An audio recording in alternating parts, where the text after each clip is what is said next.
Okay, Apple just finished, and it is genuinely one of the most ingenious launch events I've worked on the entire future of tech. So, here's everything they announced, from the lame to the lame to changing the game. Pass.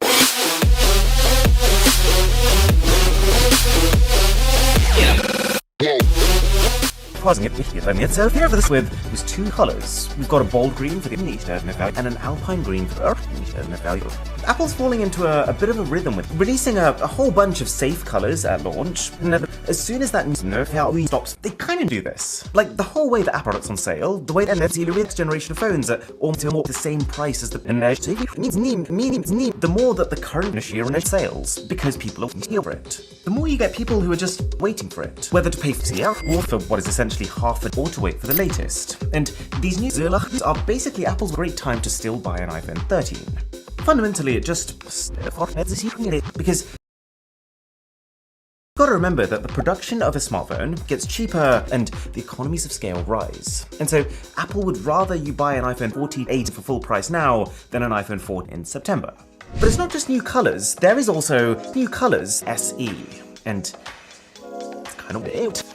See, this large girlfriend right here has PPSE in 2020. It was this $3 entry-level iPhone that was built to be a real net to reel in consumers into Apple's.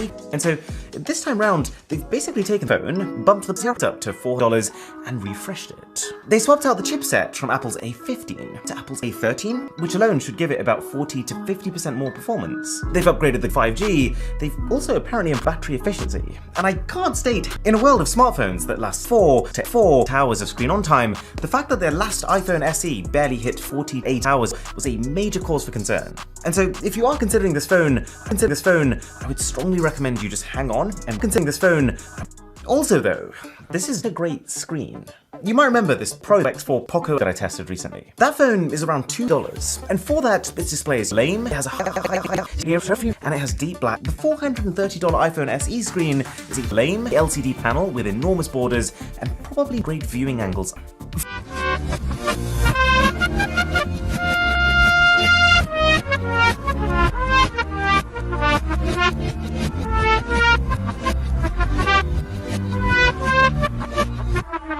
Like with the A48 chip, you're getting the kind of performance that beats out Samsung's brand new $11 Galaxy Ultra. They have this, but other aspects of the phone are right out of 2048.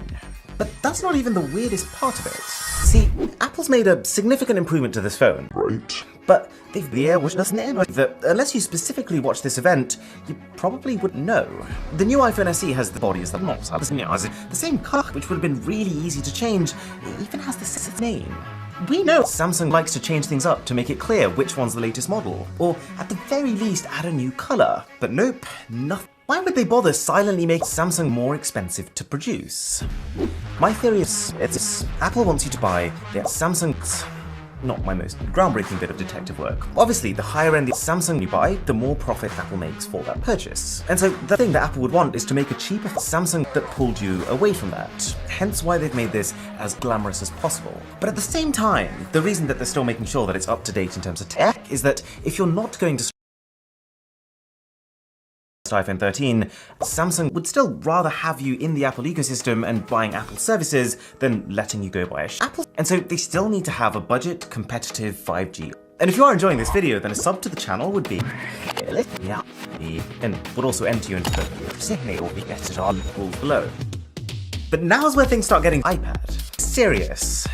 Now, I'm going to be honest with you, Xiaomi is usually pretty good at keeping their products simple, but their Samsung lineup is very intimidating to navigate. It's not like Samsung where you have the mini, the normal size one, and then right at the top, the pros. With Xiaomi, you have the normal size Xiaomi at the bottom, then above that is the mini, which is a premium Xiaomi, small, the Xiaomi. which is a premium Xiaomi that's normal sized, but focused on being thin, and then the Samsung Pro, which is the premium Samsung with extra power user features. And on top of that, some of these Samsung support the Apple Pencil, others don't. Some of them support Apple's Magic Keyboard, some don't. I was browsing their site earlier, and every single one of their current Samsung is actually a different generation. There's got to be a better labeling system, like, couldn't you just label them by the year they were last updated in?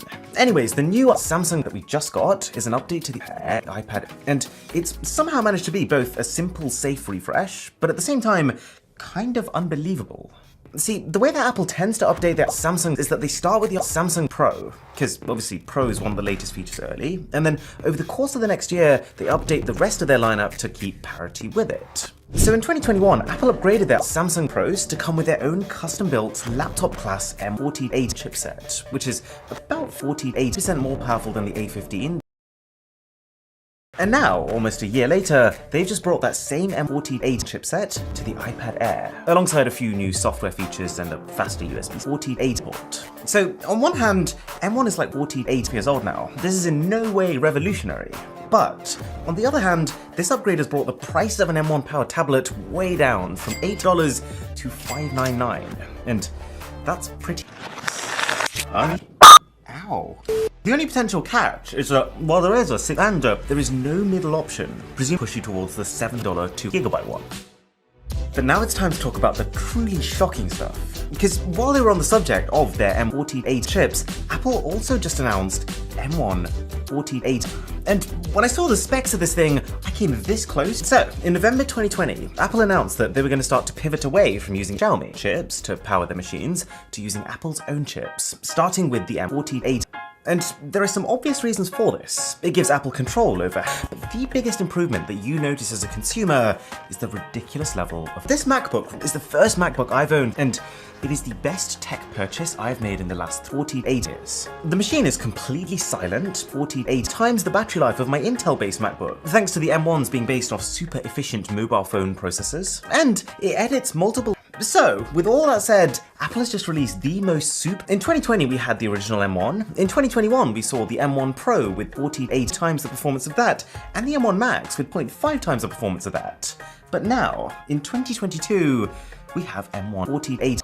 What Apple has effectively done here is built a system such that you can attach in such a way that they're saying there are no efficiency and you get a straight up doubling of the CPU performance and performance. So compared to the original M48, they are saying that this is 8 times, and at the same time, because it's originated from a mobile chip, 65% power efficient than an equivalent. And the first machine to show the whole thing off, Mac Thick. This thing is going to have up to 1GB of RAM and 8GB SSD. This will be the most ever. And based on my Apple Silicon, I think that for Apple's first-party optimized apps, it is going to absolutely fail. And before I hit it, I do need to stress just like how impressive this machine is. We're talking something the size of it's underneath your display. It's almost completely silent, and yet it is cranking out enough performance to power 4 of Apple's highest-end 6K displays and a 4K TV underneath of that. This thing can run 8 streams of 8 at the same time. They're saying that the graphics on this thing are as while using a third of the power. And probably this is the fact that the fully spec'd version of this tiny little micro PC at $8 is 80% faster than the highest end $50 28-core Intel Xeon Mac Pro. Okay, there are 2 things that I think you should bear in mind though. One is that Apple didn't specify where these performance numbers came from, which are properly optimized to make the most of their M1 chips, like Final Cut Pro for example, do perform staggeringly well with Apple's own chips. It's the third-party apps, like the entire Adobe and a whole load of games that don't perform optimally. And the second thing is but it's more of a reminder that is not their top tier lineup. Like even though they are comparing themselves to big fat the way to think about Apple's Mac Studio is really because the fact that they've managed to build this ability to be able to just chain Apple chips together like they're pieces of Lego makes me so if you're not in any hurry and you do want the best of the best, I would still hang And to go with this, to fit this mid-range studio lineup, there is also a new screen. It is the same way that this Mac Studio will fit below this studio display, but it's a really well thought out product. Instead of being $5, it's $15.99. The stand is built in this time instead of costing an extra, plus built-in webcam, unlike the Pro Display, and apparently Apple's best set of... The only caveats being that it's small, it's not as bright, and it's 48K resolution instead of 6K. But it's still a snail spec, and I could totally see this thing becoming the ease I would recommend to people who love to use everything Apple.